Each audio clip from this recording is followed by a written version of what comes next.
Good PM, sir. This is our topic reporting about criteria on navigability. Introduction. The International Convention for the Safety of Life at Sea SOLAS mandates stringent safety standard for ships.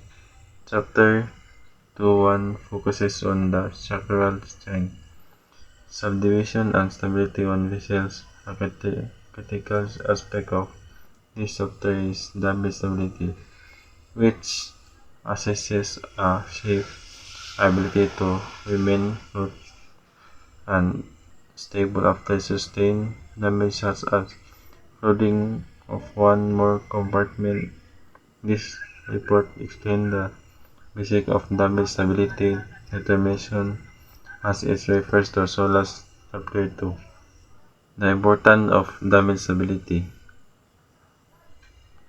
Damage stability is paramount for maritime safety. A ship's survival after an accident like a collision or grounding depends largely on its ability to withstand the ingress of water. SOLAS regulations establish minimum standards to prevent capsizing or sinking following such incident. These regulations are especially stringent for passenger ships given their higher number of occupants. Ang damage stability ay napakahalaga para sa kaligtasan sa dagat. Ang kaligtasan ng isang barko pagkatapos ng isang aksidente tulad ng magaan o pagkabangga sa lupa ay higit na nakakasalalay sa kakayahan nito paglalaban na ang pagpasok ng tubig. Nagtatakda ang mga regulasyon na SOLAS ng mga minimum na pamantayan upang maiwasan ang pagbaliktad o paglubog kasunod ng mga insidenteng ito. SOLAS requirements on the damage stability. SOLAS Chapter 2.1 Regulation to detail the damage stability requirements. These requirements are not uniform across all vessels and vary based on detalyado inilarawan ng SOLAS Chapter 2.1 Regulation 3. Ang mga kinakailangan sa damage stability. Ang mga kinakailangan ito ay hindi pare-pareho sa lahat ng mga sasakyan o nag-iba batay sa ship type. Passenger ship, cargo ship, and other vessels type have different standards. Passenger ship, given the potential loss of life, typically have more stringent requirements. Ang mga barkong pang-pasahero, barkong pangkarga at iba pang uri ng sasakyan ay may iba't ibang pamantayan. Ang mga barkong pang-pasahero, dahil sa potensyal na pagkawala ng buhay, ay karaniwang may mas mahigit na mga kinakailangan.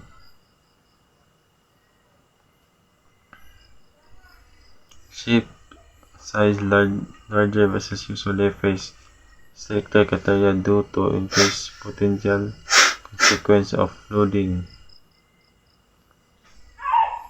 Ang mas malalaking sasakyan ay kadalasang naharap sa mas mahigit na pamantayan dahil sa mas mataas na potensyal na kahinatnan ng problema.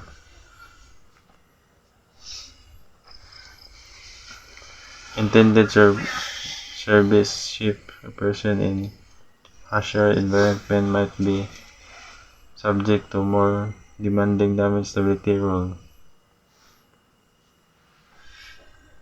Ang mga barko na nagpatatakbo sa mga malupit na kapaligiran ay maaaring sumailalim sa mga hinihingi mga alituntunin sa damage stability.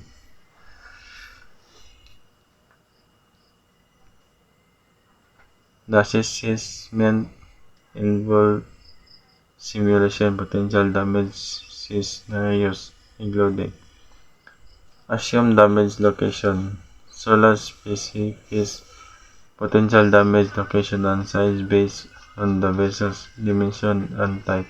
These scenarios represent realistic potential breaches from collision, grounding on or other incident.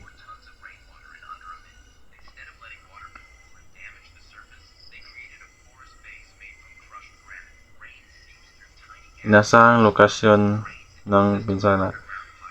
Tinutukoy ng SOLAS ang mga potensyal na lokasyon at laki ng pinsala batay sa mga sukat na uri ng sasakyan. Kinakatawan ng mga sitwasyon ito ang matatauhan ng mga potensyal na pagkasira mula sa mga banggaan, pagkabangga sa lupa o iba pang mga aksidente.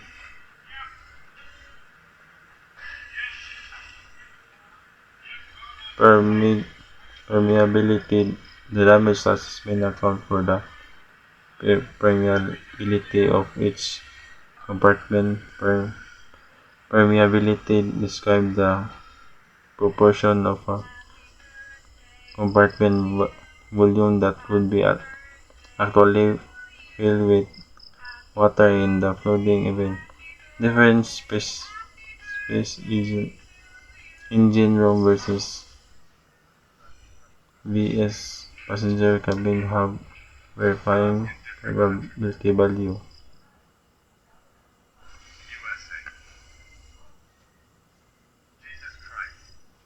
Pagkamatagbusin, isinasaalang-alang ang pagsusuri sa pinsala ng pagkamatagusin ng bawat kompartamento.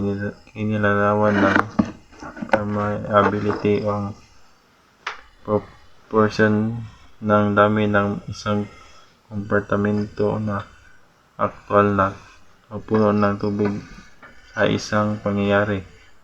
Pagbaha. Ang iba't ibang mga espasyo isang engine room kumpara sa isang cabin ng pasahero ay may iba't ibang halaga.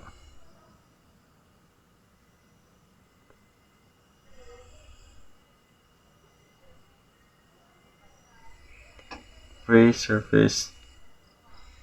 Partially filled tank contain liquid fuel. Ballast water create the surface. Liquid shift the vessel's heels, altering the center of gravity and reducing stability. The calculation must be take this dynamic effect into account.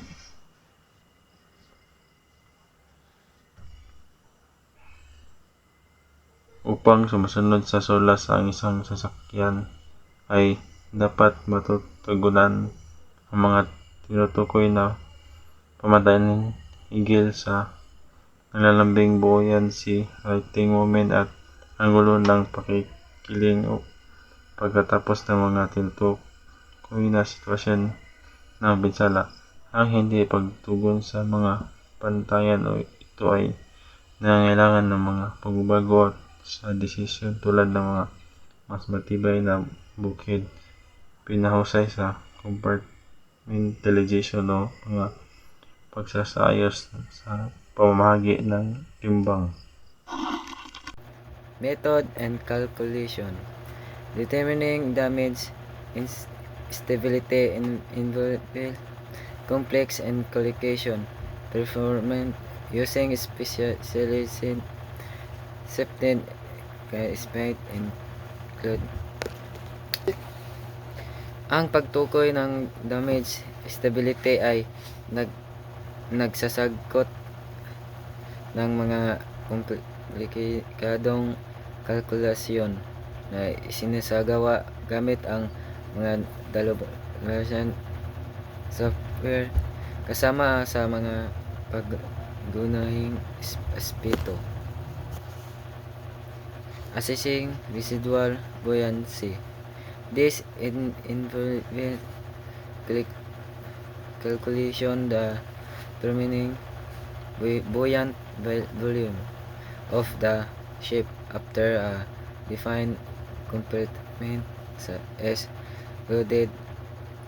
Sufficient residual buoyancy is needed to keep the vessel afloat. Kasama rito ang pagkakula ng natitirang buoyant volume and barko pagkatapos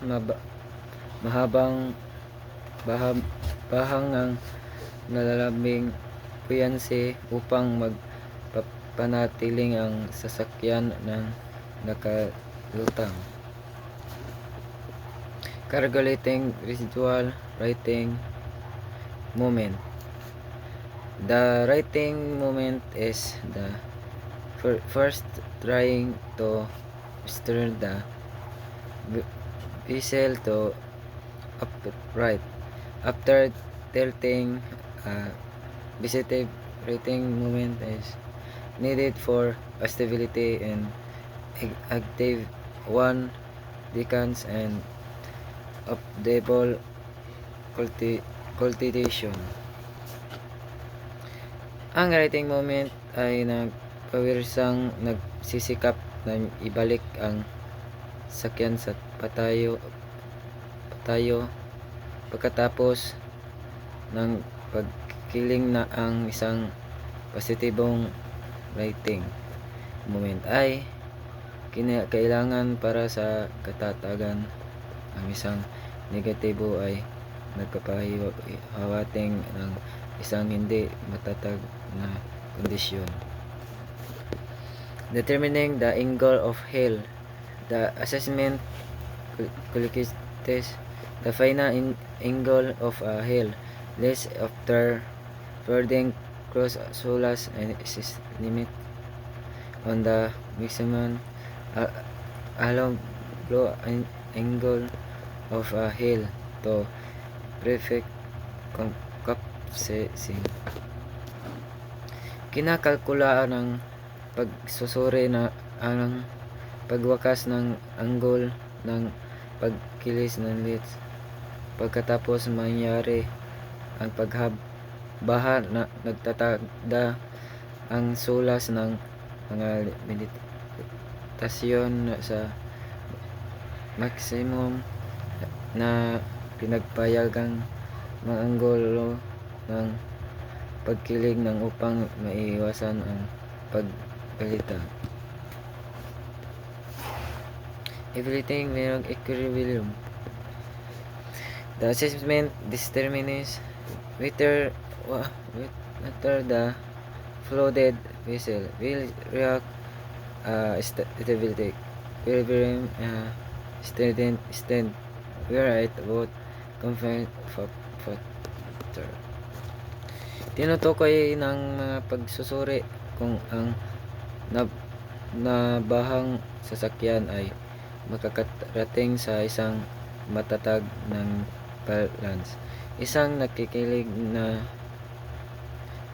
na estado kung saan hindi ito maling baligtad. Compliance and sequence. To comply with SOLAS, a vessel must meet specific criteria regarding residual buoyancy, righting moment, and hail angle after the defined damage. The meet this criteria damage. Verification such as accident, impermanent compartmentalization or adjustment to weight the interpretation non-complete can lead to delay in vessel certification and significant financial penalties. Upang sumunod sa SOLAS ang isang sasakyan at dapat matugunan ang mga tinutukoy ng kamatayan hinggil sa labing buoyancy, rating, moment at angle ng kiling ng pagkatapos ng mga tinukoy na istasyon ng pinsala ang hindi pagtugon na sa mga pamatayang ito ay nagkailangan ng mga pagbabago sa desisyon tulad ng mas matibay na husay na prioritization o mga pagsasayos sa pamahagi ng timbang.